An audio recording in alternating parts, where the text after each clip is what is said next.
Bihar board class 6 history chapter 6 जीवन के विभिन्न आयाम। वेदों की कुल संख्या कितनी है? वेदों की कुल संख्या 4 है। पुरुष सूक्त का उल्लेख किस वेद में मिलता है? आंसर हो जाएगा ऋग्वेद में। वैदिक काल का प्रमुख व्यवसाय क्या था? आंसर हो जाएगा कृषि।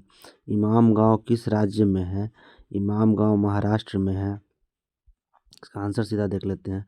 आर्यों का विस्तार बिहार के गंडक नदी तक था। सबसे प्राचीन वेद ऋग्वेद है। ऋग्वैदिक आर्य यव अनाज पैदा करते थे। इमाम गांव एक ताम्रपाषाण बस्ती है। इमाम गांव एक ताम्रपाषाण बस्ती है। वैदिक कबीले के प्रधान को सरदार कहा जाता था। वैदिक कबीले के प्रधान को सरदार कहा जाता था। ऋग्वैदिक आर्य पशुपालन करते थे। हाँ, आर्यों के जीवन में गाय एवं घोड़ा का महत्वपूर्ण स्थान था। हाँ, वैदिक क्षेत्र तमिलनाडु तक विस्तृत था। नहीं, गलत है। आर्य लोग नगरों में निवास करते थे। नहीं। इमाम गांव के लोग मृतकों को जला देते थे। हाँ। वेदों के नाम लिखिए, है ना। ऋग्वेद, सामवेद, यजुर्वेद और अथर्ववेद। आर्य लोग भारत के किन किन क्षेत्रों में निवास करते थे? आर्य लोग भारत के पंजाब, गंगा, यमुना के क्षेत्र तथा बिहार के गंडक नदी के क्षेत्र तक निवास करते थे। उत्तर वैदिक कालीन समाज का उल्लेख करें। उत्तर वैदिक काल में लोग सबसे ज़्यादा कृषि पर ध्यान देते थे। जनपदों का उदय हुआ। लोग खेती करते थे। चावल, गेहूँ, जौ मुख्य था। व्यवसाय जिनमें धातु कर्म, धातु शोधन, रथकार, स्वर्णकार, कुम्हार ये व्यापारी थे। धार्मिक आस्थाएं थी। ब्राह्मणों द्वारा यज्ञ अनुष्ठान होता था। ब्राह्मणों का बोलबाला था। ऊंच नीच का भेदभाव था। इमाम गांव के लोग मृतकों का अंतिम संस्कार किस प्रकार करते थे? इमाम गांव की ताम्रपाषाण संस्कृति के लोगों का सबसे रोचक पहलू मृतकों को दफनाने का तरीका था। सामान्यतः मृतकों को मिट्टी के बर्तनों के साथ दफनाया जाता था, जिसमें शायद खाना पानी की वस्तुएं रखी होती थी। कड़ा में मृतक के साथ औजार एवं हाथियार, गहने आदि भी खुदाई में मिले हैं। आर्य जिन देवताओं की पूजा करता था उनमें कुछ की सूची बनाए। यह बताए कि इनमें किन किन देवताओं की पूजा आजकल की जाती है ना। वरुण, इंद्र, वरुण, अदिति, अग्नि, सोम, सूर्य, वायु देवता की पूजा करता है। इन वरुण, अग्नि, सूर्य की पूजा आज महत्ता है। ऋग्वैदिक आर्य खेती नहीं करते थे। इसका कारण बताएं। ऋग्वैदिक काल में आर्य खेती नहीं करते थे। इसका कारण है कि वह पशुपालन पर ज़्यादा ध्यान देते थे। पशुओं के भोजन के लिए एक जगह पर ज़्यादा दिन तक ठहर नहीं पाते, बार बार स्थान बदलना पड़ता, यही मुख्य कारण था। चैप्टर 5 का प्रारंभिक शहर प्रथम नगरीकरण। निम्नलिखित में से कौन हड़प्पा कालीन स्थल नहीं है? आंसर हो जाएगा हस्तिनापुर, यानी नहीं है। ये मोहनजोदड़ो, कालीबंगा, लोथल हड़प्पा कालीन स्थल है। किस स्थल से बंदरगाह के अवशेष मिले? आंसर हो जाएगा लोथल, जो कि गुजरात में है। निम्नलिखित में से कौन हड़प्पा सभ्यता की विशेषता नहीं है? आंसर हो जाएगा ये विशेषता नहीं है। हड़प्पा घ नंबर क ख ग घ ये नहीं हो जाएगा। मतलब विदेशों के साथ विदेशों के साथ व्यापार नहीं है। ये सुनियोजित नगर निर्माण ये विशेषता थी, और ग्रामीण जीवन ये भी थी, और शहरी जीवन ये भी विशेषता है। और विदेशों के साथ व्यापार ये विशेषता नहीं थी हड़प्पा की। हड़प्पा सभ्यता की खोज किस वर्ष हुई थी? हड़प्पा सभ्यता की खोज है ना 1921 में हुई थी। महा स्नानगार किस नगर से प्राप्त हुआ है? आंसर हो जाएगा मोहनजोदड़ो से। निम्नलिखित को सुमेलित करना है। सीधा इसका उत्तर देख लेते हैं। सोना कर्नाटक में मिलता है। फिरोजा मध्य एशिया में। चांदी ईरान में। सीपिया गुजरात में। हड़प्पा सभ्यता के नगरीय जीवन पर प्रकाश डालना है। हड़प्पाई नगरों में पाई जाने वाली रिहाइश इमारतें, सड़कें, गलियों एवं नालियों की सुनिश्चित व्यवस्था इस तथ्य को उजागर करती है कि हड़प्पा के शहरों की योजना में कुशल शासक वर्ग का हाथ रहा। शासक शहर के लिए जरूरी धातुएं, बहुमूल्य पत्थर एवं अन्य उपयोगी चीजों को मंगवाने के लिए लोगों को दूर दूर के प्रदेशों में भेजा जाता था। लोग व्यापक पैमाने पर ईंट बनाने का काम भी करते थे। इन नगरों में लिपिक भी होते थे जो भोजपत्र या कपड़े पर लिखकर कार्य करते थे, जो अब नष्ट हो चुके हैं। उनके द्वारा मोहरे, हाथी दांत आदि पर लिखे अभिलेख प्राप्त हुए हैं। इसके अलावा नगरों में सोनार, पत्थर काटने वाले, बुनकर, नाव निर्माता जैसे शिल्पकार भी रहते थे, जो अपने घरों या उद्योग स्थल पर तरह तरह की चीजें बनाते थे। हड़प्पाई नगरों के निवासी सूती वस्त्रों तथा गर्म कपड़ों का उपयोग करते थे। स्त्री पुरुष हार, बाजूबंद, अंगूठी, चूड़ी, कमरबंद, कान की बाली तथा पायल जैसे गहने पहनते थे। इसके निर्माण में सामान्यतः सोना, चांदी, हाथी दांत तथा तांबों का प्रयोग होता था। गहनों के निर्माण में गोमेद, स्फटिक जैसे बहुमूल्य पत्थरों का इस्तेमाल किया जाता था। लोग चाक पर निर्मित, आग में पके मिट्टी के सादा तथा चित्रकारी वाले बर्तन का इस्तेमाल करते थे। तांबा, कांस्य, चांदी, चीनी मिट्टी के बर्तन का भी उसके द्वारा उपयोग किया जाता था। सख्त पत्थरों से नाप तौल के लिए बाड़ तथा गहने के तौर पर इस्तेमाल किए मनके का निर्माण किया जाता था। बच्चों के खिलौने में छोटे चक्के वाली बैलगाड़ी या पशु मूर्ति आदि प्रमुख रूप से बनाई जाती थी। लोग पासे का खेल भी खेलते थे। हड़प्पा संस्कृति को हड़प्पा सभ्यता क्यों कहा जाता था? हड़प्पा संस्कृति छोटी छोटी नई संस्कृतियों से मिलने पर विकसित हुई, जैसे लेखन कला का विकास, शहर का निर्माण, व्यापार, कारीगर, कलाकारी और विज्ञान सभी का विकास। यह सभी हड़प्पा संस्कृति में विकसित हुई थी। इसी आधार पर हड़प्पा संस्कृति को हड़प्पा सभ्यता कहते हैं। किसी समाज का नगरीकरण के लिए जिन तत्वों की आवश्यकता होती है, उन तत्वों की एक सूची बनाना है। यातायात के साधन, बिजली, सफाई, पक्के और ऊंचे मकान, आवासीय कॉलोनी, शिक्षा, ज्ञान, विज्ञान, चिकित्सा की समुचित व्यवस्था, खान पान, वस्त्र, व्यवसाय संबंधी कार्यालय, सुरक्षा, रोजगार आदि तत्व जरूरी है। हड़प्पाई लोग देवी देवता, पशु आदि की पूजा करते थे, उनकी एक सूची बनाना है। हड़प्पाई लोग देवी देवता और पशु की पूजा करते थे। पृथ्वी, पशुपति, महादेव, वृक्ष, गैंडा, सांड की पूजा विशेष रूप से करते थे। जादू टोना में भी विश्वास करते थे।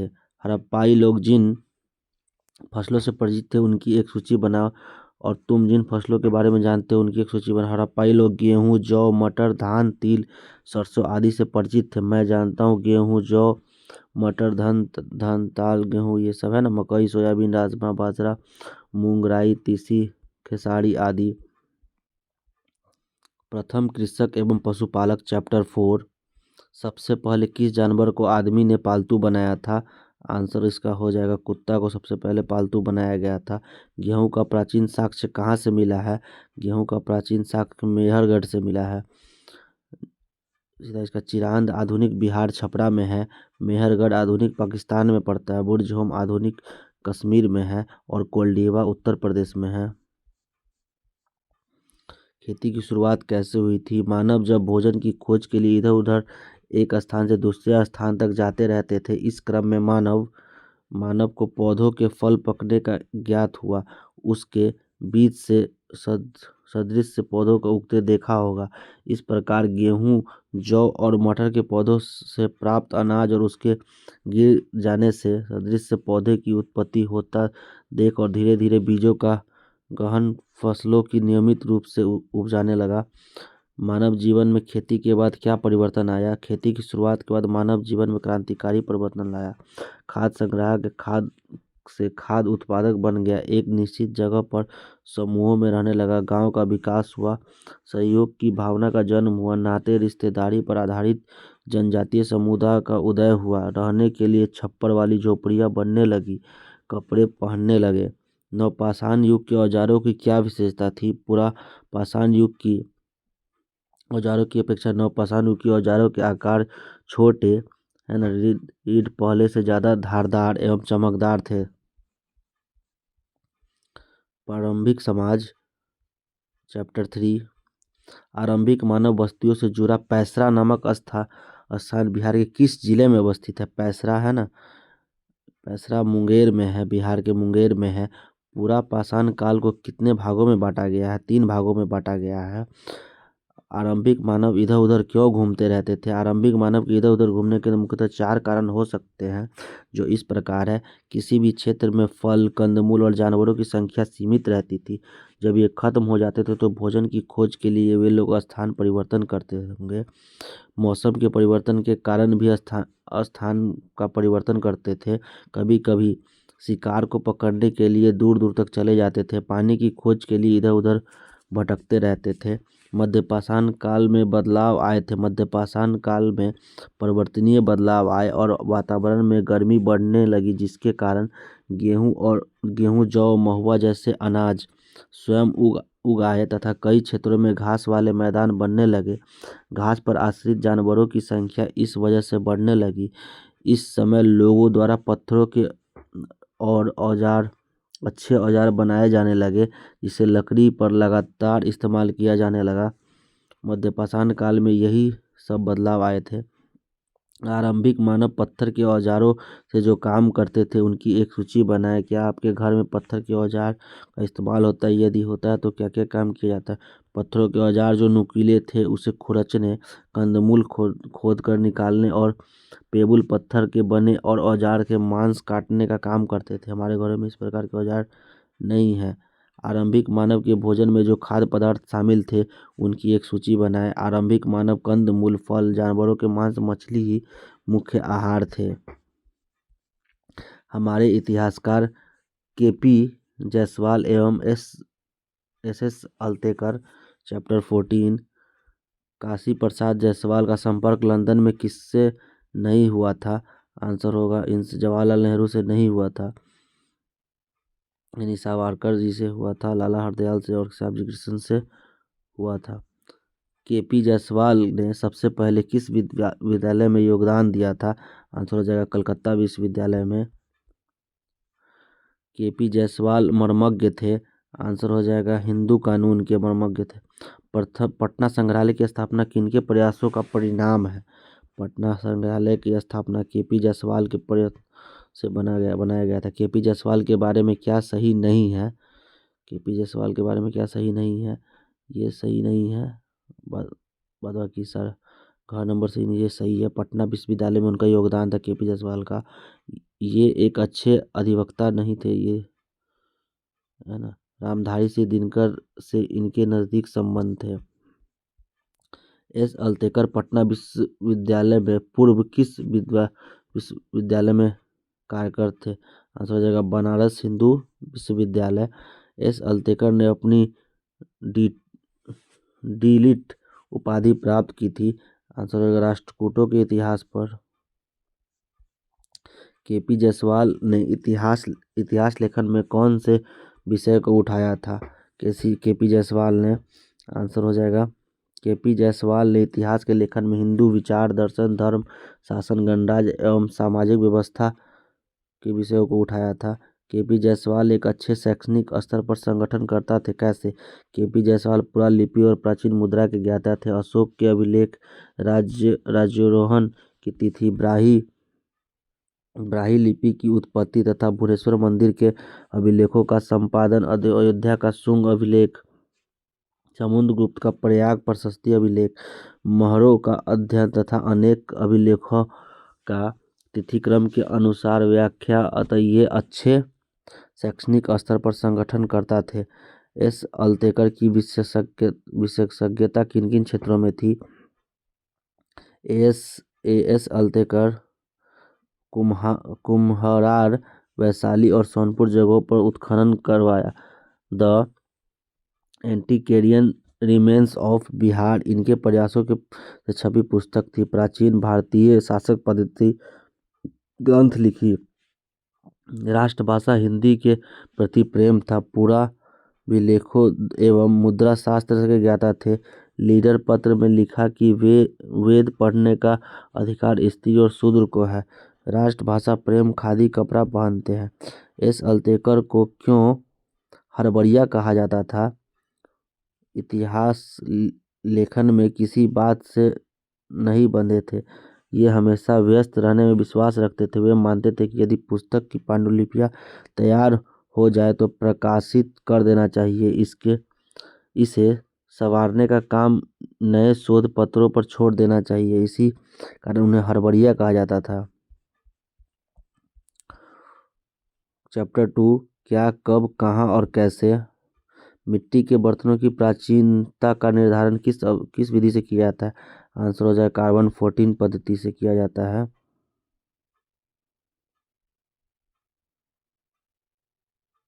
सॉरी इसका आंसर बीसी विधि हो जाएगा।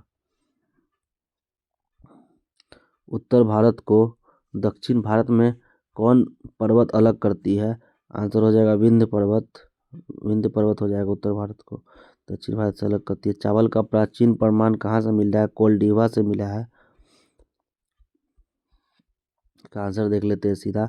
दक्षिण क्षेत्र के अधीन विशाल साम्राज्य की स्थापना हुई थी। भौगोलिक दृष्टिकोण से भारत को 4 भागों में विभाजित किया जा सकता है। डॉक्टर स्पूनर ने कुम्हरार नामक स्थान की खुदाई की थी। आधुनिक काल का प्रारंभ 18वीं सदी में हुआ। महापाषाणी संस्कृति का निर्माण 3000 वर्ष पूर्व भारत के लोगों ने किया था। इसका सीधा आंसर देख लेते हैं। खासी एक जनजाति है। अफ्रीका उसके महादेश है। मगध प्रथम बड़ा साम्राज्य है। मेगालिथ दक्षिण भारत का है। और चौपानी मांडो अनाज का प्रमाण यहाँ से प्राप्त हुआ है।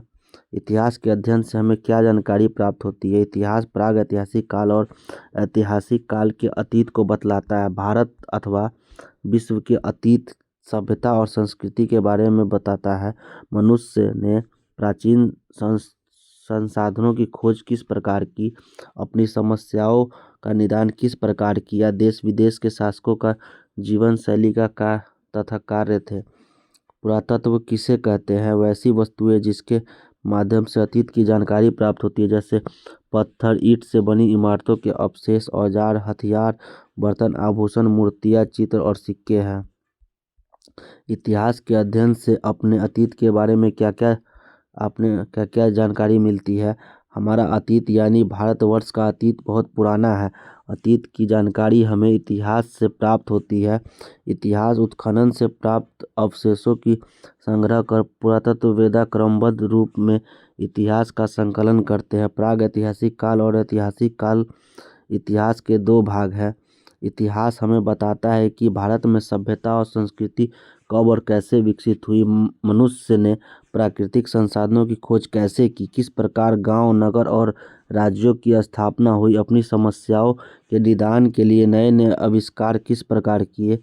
वर्तमान का बदलाव अतीत की ही देन है। अतीत की जानकारी जिन जिन स्रोतों के माध्यम से होती है उसकी एक सूची बनाएं। पत्थर, ईंट से बनी इमारतों के अवशेष, औजार, हथियार, बर्तन, आभूषण, मूर्तियां, चित्र और सिक्के। देश का नाम भारत और इंडिया कैसे हुआ? इंडिया शब्द इंडस से निकला।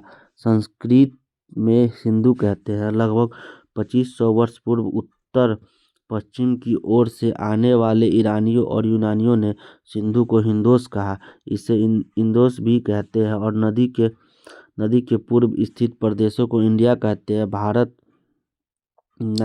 नामक मानव समूह के नाम पर पड़ा। यह भी धारणा है कि राजा दुष्यंत एवं रानी शकुंतला के पुत्र का नाम भरत था, जो काफी बुद्धिमान और शक्तिशाली था। इसी के नाम पर देश का नाम भारत पड़ा। काल निर्धारण के कार्बन 14 पद्धति को बताएं। कार्बन 14 पद्धति द्वारा प्राचीन अवशेषों का सही उम्र का अंदाजा लगाते हैं।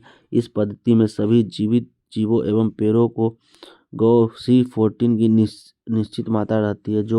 जब जीव की मृत्यु हो जाती है तो 14 का ह्रास होता है और C14 स्थिर रहता है। और तुलना कर सही उम्र का पता लगाते हैं।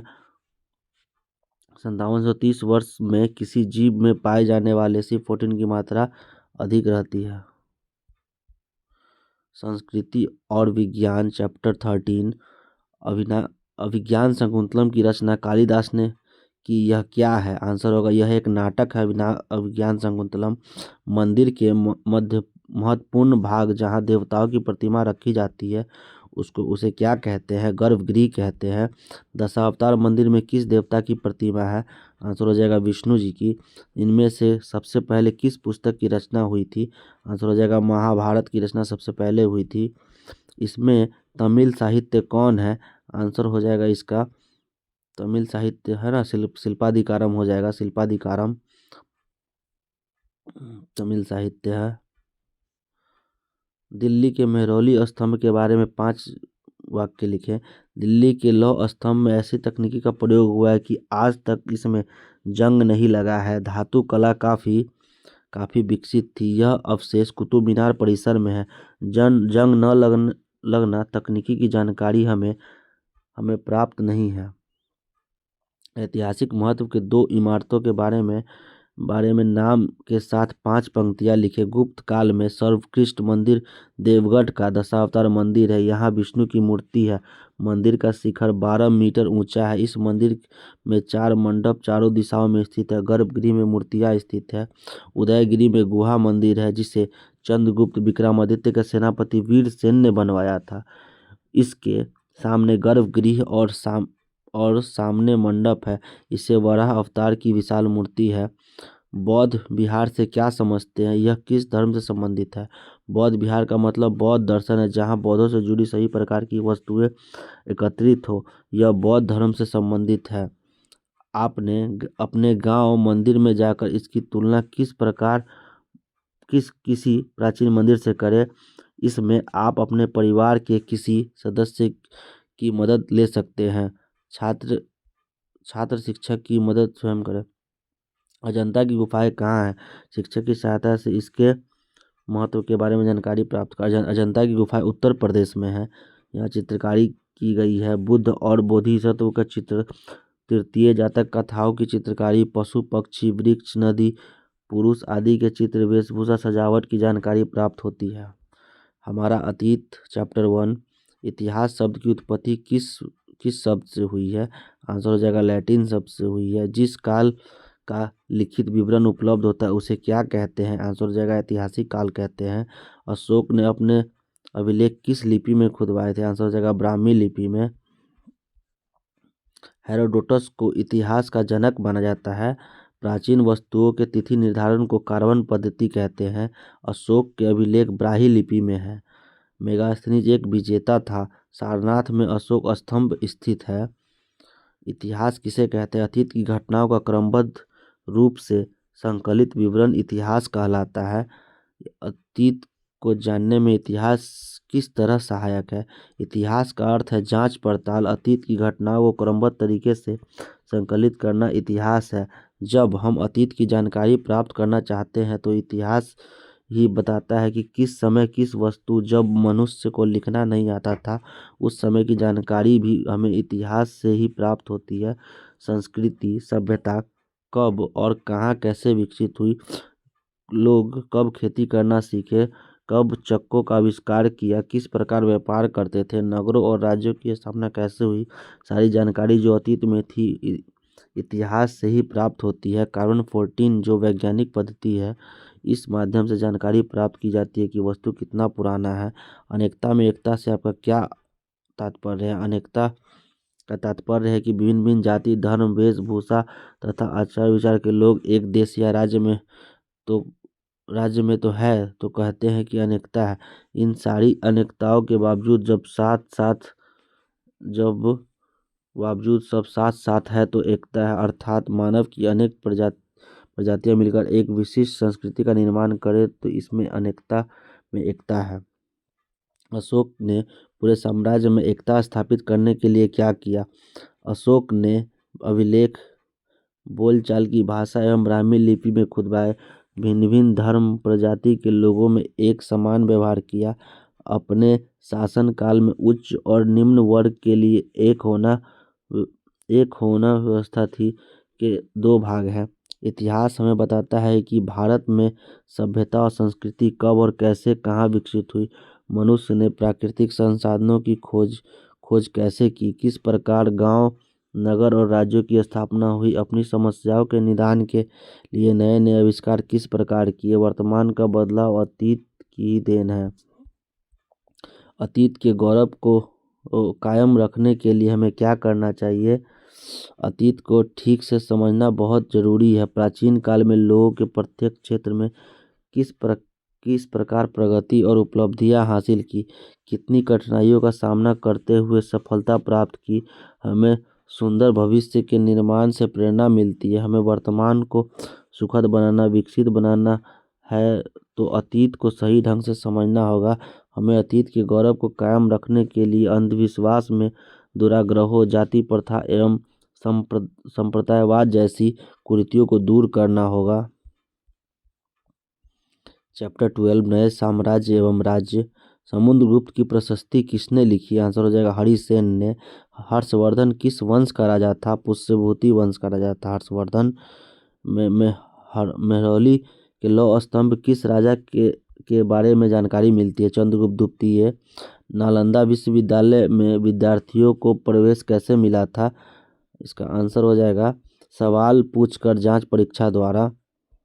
ऐहोल अभिलेख किस राजा की प्रशस्ति है? पुलकेशन द्वितीय। समुद्रगुप्त एवं पुलकेशन द्वितीय की प्रशस्ति के बारे में तीन तीन पंक्तियां लिखी। समुद्रगुप्त गुप्त वंश का सबसे महान शासक था। ये वीणा और अश्वमेध यज्ञ करते थे। लगभग संपूर्ण भारत पर उसका नियंत्रण था। पुलकेशन द्वितीय चालुक्य वंश का महान राजा था। मालवा और गजरात के राजा के अलावा हर्ष को हराने के बाद परमेश्वरम की उपाधि मिली। हर्ष के बारे में हमें किन स्रोतों की जानकारी मिलती है?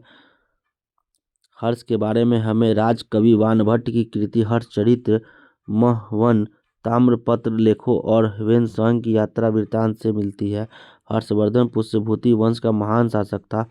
पिता का नाम प्रभाकर वर्धन था। भाई राजवर्धन की हत्या के बाद शशांक से बदला लेने के लिए गद्दी की बागडोर संभाली। बहन राजश्री को सती होने से बचाया, कन्नौज राजधानी बनाया और राज्य का विस्तार पंजाब, बंगाल, मिथिला और बिहार तक किया।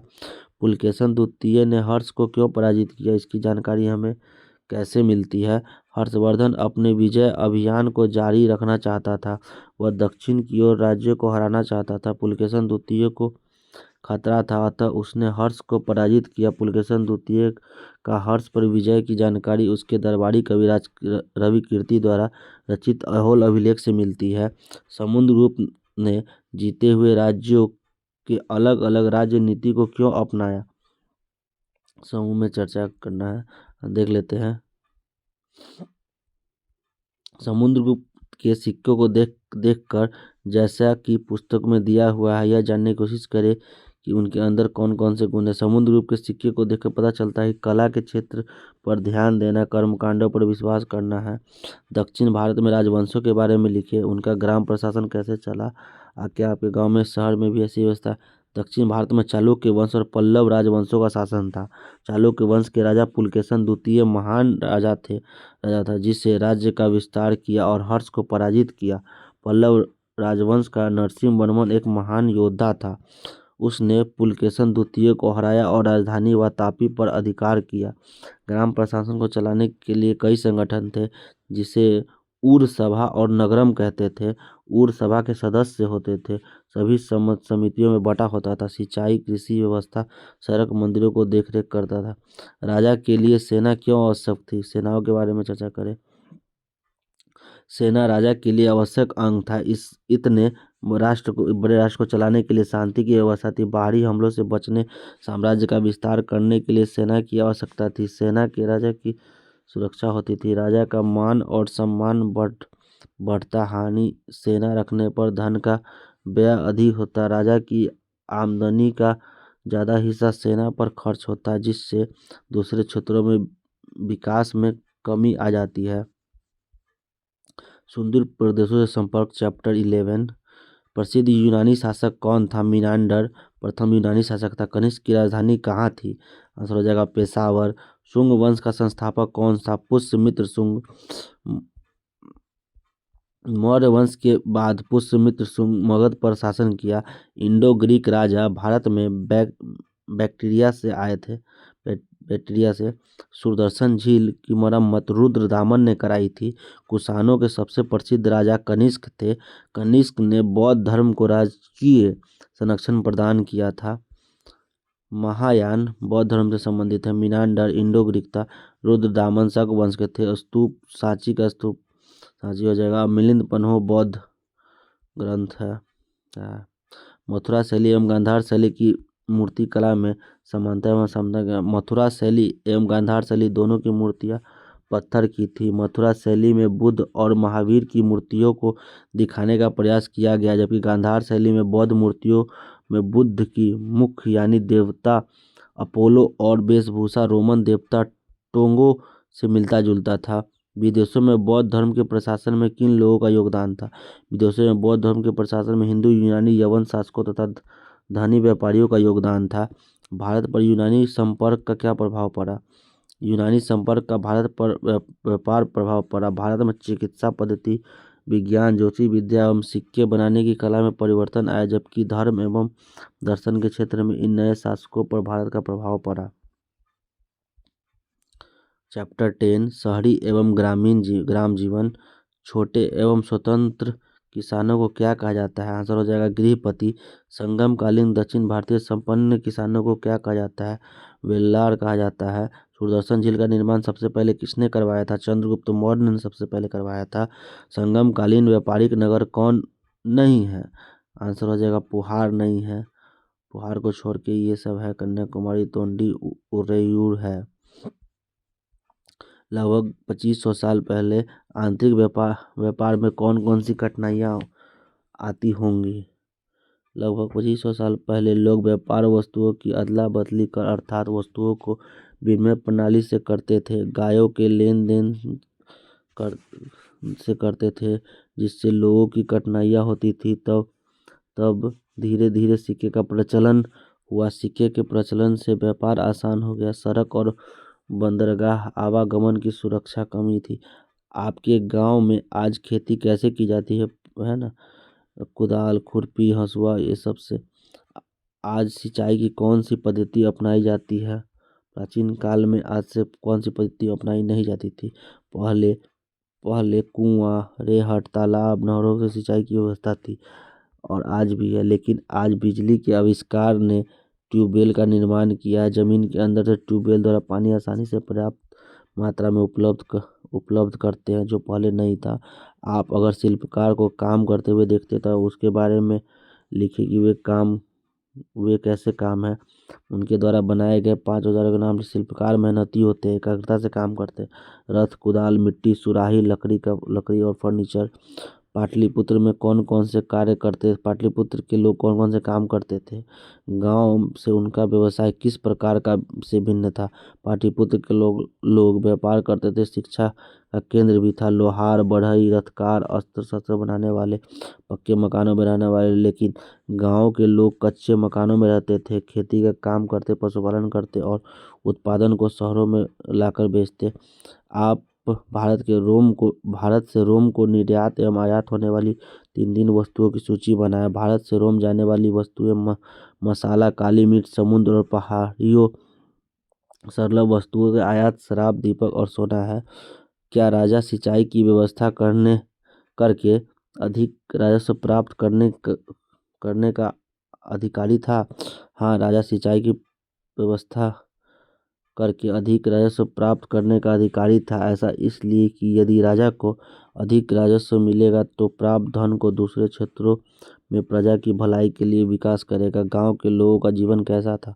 गांव के लोगों के जीवन में धन की कमी थी। किसान और मजदूर वर्ग के लोग ज़्यादा थे। किसान को अपने उत्पादन का चौथा या छठा हिस्सा कर के रूप में देना पड़ता था। पाटलिपुत्र में लोग कौन कौन से व्यवसाय से जुड़े थे? आप उनकी सूची बनाएं। पाटलिपुत्र में लोग अस्त्र शस्त्र बनाने वाले, बढ़ई, लोहार, शिल्पकार, सोनार, बुनकर आदि निवास करते थे। चैप्टर 9 प्रथम साम्राज्य। सम्राट अशोक कहाँ का शासक था? मगध का शासक था। किसने अपने उपदेश में सम्राट अशोक को प्रभावित किया था? महात्मा बुद्ध ने। अशोक के साम्राज्य में जनपदीय न्यायालय के न्यायाधीश को कहा जाता था। आंसर हो जाएगा राजुक। किस युद्ध की जीत के बाद अशोक का मन दुख से भर गया? कलिंग हो जाएगा इसका आंसर। सर्वप्रथम ब्राह्मी लिपि को किसने पढ़ा था? जेम्स प्रिंसेप ने पढ़ा था। जेम्स प्रिंसेप ने।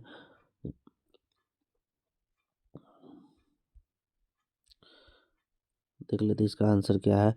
तक्षशिला उत्तर पश्चिम और मध्य के लिए आने जाने का मार्ग था। सही सही बात है। सही वाला सिर्फ पढ़ लेते हैं। 5 और 6 सही है ना। 1837 ईस्वी में जेम्स प्रिंसेप नामक अंग्रेज द्वारा विद्वान सर्वप्रथम ब्राह्मी लिपि पढ़ा गया था। सही है। अशोक के प्रशासन में प्रांतों को जिलों में बांटा गया था। ये भी सही है। अशोक की राजधानी कहाँ थी? सम्राट अशोक की राजधानी पाटलिपुत्र थी। आज कलिंग भारत के किस राज्य में है? उड़ीसा में है। आज कलिंग भारत के उड़ीसा राज्य में है। अशोक के धम्म में निहित एक अच्छी बात को लिखे। राजा और उच्च पदाधिकारी हर क्षण प्रजा के हित के बारे में सोचते थे। राजस्व संग्रहकर्ता के क्या कार्य थे? राजस्व संग्रहकर्ता का काम कर इकट्ठा करना था। भारत का राष्ट्रीय चिन्ह कहाँ से लिया गया था? भारत का राष्ट्रीय चिन्ह सारनाथ के स्तंभ से लिया गया था। अशोक के ज़्यादातर अभिलेख किस भाषा में लिखित थे? अशोक के ज़्यादातर अभिलेख ब्राह्मी लिपि में लिखे गए थे। अशोक के धम्म में निहित मानव मूल्य लिखे हैं। कलिंग के युद्ध के बाद अशोक को मानव के प्रति संवेदना उत्पन्न हुआ। मानव जो युद्ध में मारे जाते हैं निर्दोष ज़्यादा होते हैं। मनुष्य को शांतिपूर्ण और सदाचारी बना सकते हैं। बड़ों का आदर करना चाहिए। छोटों को सम्मान, माता पिता एवं गुरुजनों का आदर करना चाहिए। साथी दास सभी के उचित व्यवहार करना चाहिए। वृद्धों की सेवा करनी चाहिए। अशोक ने अपने विचार प्राकृतिक भाषा में ही क्यों खुदवाए? अशोक के साम्राज्य में अनेक प्रांत थे, लेकिन ज़्यादातर प्रांतों में ब्राह्मी लिपि प्राकृतिक भाषा सरल थी, अतः उसने अपने विचारों को प्राकृतिक भाषा में खुदवाया था। अशोक के प्रशासन के कौन कौन सी बातें आज के प्रशासन में भी देखने को मिलती है? न्याय की व्यवस्था, कर इकट्ठा करने की व्यवस्था, प्रजा का ध्यान, सड़कों और यात्रियों पर ध्यान। अशोक अपने से पहले आने वाले राजाओं को किन बातों से अलग है? अशोक के पहले राजाओं में कर्मकांड, धर्म पर ज़्यादा विश्वास करते थे, प्रजा की भलाई के लिए काम करते साम्राज्य के विस्तार पर ज़्यादा ध्यान देते। अशोक ही एक ऐसा सम्राट था जो कलिंग पर विजय पाने के बाद साम्राज्य का विस्तार न करने, युद्ध न करने की प्रतिज्ञा ली और मानव कल्याण की बातें सोची। उन वस्तुओं की सूची बनाए जिन पर अशोक चिन्ह आपको मिलते हैं। अशोक सिक्के पर, नोट पर, राष्ट्रीय झंडे पर, पुरस्कारों पर, विशिष्ट स्थानों पर। अशोक के धम्म में तुम और कौन कौन सी बातों को जोड़ना चाहोगे? अशोक के धम्म में शिक्षा पर विशेष ध्यान, सभी धर्मों का आदर करना, ऊंच नीच का भेदभाव न करना। बिहार में अशोक से जुड़े अभिलेखों की सूची बनाए। जहानाबाद की पहाड़ी की 3 गुफाओं की दीवारों पर अभिलेख, सारनाथ के अभिलेख और राजपुरवा के स्तंभ। चैप्टर 8 नए प्रश्न, नवीन विचार। गौतम बुद्ध का जन्म कब हुआ था? 563 ईसा पूर्व में हुआ था। जैन धर्म के संस्थापक कौन थे? आंसर हो जाएगा ऋषभ देव। महावीर ने कब निर्माण यानी निधन प्राप्त किया? आंसर हो जाएगा 468 ईसा पूर्व। जल मंदिर कहाँ स्थित है? आंसर हो जाएगा इसका पावापुरी में ही है जल मंदिर। महात्मा बुद्ध ने अपना पहला उपदेश सारनाथ में दिया था। यह घटना धर्म चक्र परिवर्तन कहलाती है। बुद्ध के जीवन जीने के लिए विवेक अपनाने की सलाह दी जाती है। नचिकेता की कहानी कंठोपनिषद से ली गई है। उपनिषदों में दार्शनिक विषयों पर चर्चा मिलती है। महावीर के लिए भगवान शब्द का प्रयोग हुआ है। बौद्ध और जैन संघों के अनुयायी भिक्षा मांगकर खाते थे। बोध गया से महात्मा बुद्ध है ना अनुयायी थे। महात्मा बुद्ध है ना। गार्गी एक प्रमुख स्त्री विचारक थी। त्रिरत्न जैन धर्म से संबंधित है। विचारों का संकलन उपनिषद हो जाएगा। बिंबिसार बौद्ध धर्म का अनुयायी था। गौतम बुद्ध के अनुसार दुख क्यों होता है? गौतम बुद्ध के अनुसार दुख का मुख्य कारण तृष्णा है। मनुष्य जन्म, मृत्यु, रोग, इच्छित वस्तुओं को प्राप्त न करता ही दुख का कारण है। महावीर के उपदेशों को लिखिए। अहिंसा, सत्य बोलो, चोरी न करो, आवश्यकता से अधिक धन का संग्रह न करो, ब्रह्मचारी का पालन करो। उपनिषद में किन किन विचारों का उल्लेख है? उपनिषद में कर्मकांड और पशु बलि की निंदा, ब्रह्मा की प्राप्ति सच्चे मन से होती है, जन्म, मरण और मोक्ष की प्राप्ति दार्शनिक, विषयों पर विचार, जैसे गुरु शिष्य, ब्राह्मण शिष्य, पति पत्नी के बीच चर्चाएं, समाज में लोगों के समस्याएं, धर्म के नाम पर समाज में फैली बुराइयां, ऊंच नीच, गरीबी अमीरी, ये सभी विचार उपनिषद में उल्लेख है। सारनाथ स्तूप, यह सम्राट अशोक ने बनवाया। बुद्ध ने यहाँ सबसे पहले उपदेश दिया। यह ईंट और पत्थरों से बने अति सुंदर है। यह सुंदर मंदिर है। इस मंदिर के आसपास झरनाएं हैं। बातचीत कीजिए। चैप्टर 7 प्रारंभिक राज्य। महाजनपदों का विवरण प्राप्त होता है। आंसर हो जाएगा अंगुत्तर निकाय से। कौन सा महाजनपद बिहार में स्थित है? आंसर हो जाएगा अंग जनपद महाजनपद। राजा भूमि की उपज का कितना हिस्सा प्राप्त करता था? आंसर हो जाएगा छठा। मगध के शासक अजातशत्रु की राजधानी कहाँ थी? अजातशत्रु की राजधानी थी राजगृह में। निम्नलिखित में से कौन गणराज्य था? आंसर हो जाएगा लिच्छवी। अवंती का राजा अवंती था, है ना। वज्जी संघ की राजधानी वैशाली थी। पाटलिग्राम की स्थापना अजातशत्रु ने की थी। नंद वंश के शासक घनानंद के समय सिकंदर का भारत पर आक्रमण हुआ था। लिच्छवी वैशाली की संघ का एक गण था। राजा को कर की क्यों आवश्यकता पड़ी? उस काल में कौन कौन से लोग कर चुकाते थे? राजा अपने शासन को चलाने के लिए कर्मचारी रखते थे, सुरक्षा के लिए सेना रखते थे। इन सबों को वेतन देने के लिए राजा कर लेते थे। कर चुकता करने वालों में किसान, शिल्पकार, व्यापार, पशुपालक आदि थे। महाजनपदों के राजा अपनी राजधानी को क्यों किलाबंदी करते थे? महाजनपद अपनी राजधानी का किलाबंदी करते थे। इसका कारण राजधानी से ही पूरे राज्य की देखरेख होती थी। उसके कर्मचारियों के परिवार रहते। इन सबों की सुरक्षा के दृष्टिकोण से राजधानियों की किलाबंदी कराते थे राजा। साथ ही साथ यह भी ध्यान था किलेबंदी होने पर कम सैनिक ही सुरक्षा प्रदान कर लेते थे। मगध के उत्थान में प्राकृतिक संसाधनों की मुख्य भूमिका क्या थी? मगध के निकटवर्ती क्षेत्रों में लोहे की खानें थी जो हथियार के लिए सहायक थी। गंगा नदी के कारण उपजाऊ भूमि थी जो कृषि के लिए उपयोगी थी। जंगलों में हाथियों की संख्या अधिक थी जो युद्ध के लिए सहायक था। राजगीर पहाड़ियों से घिरा था जो पाटलिपुत्र नदियों से जो सुरक्षा के दृष्टिकोण से सर्वोपरि था।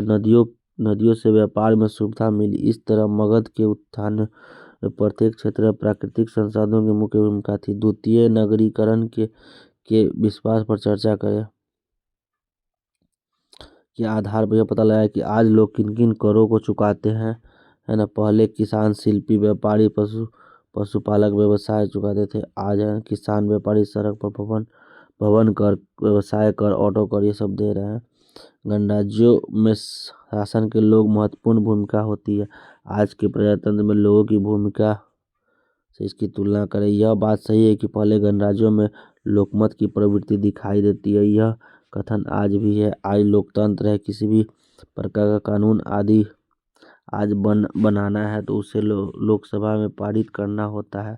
उस पर विचार विमर्श होता है और बहुमत के आधार पर कानून का निर्माण होता है। आज बदली हुई परिस्थितियों में विधान सभा जो राज्यों के कानून बनते हैं, इसमें भी बहुमत के द्वारा कानून बनता है।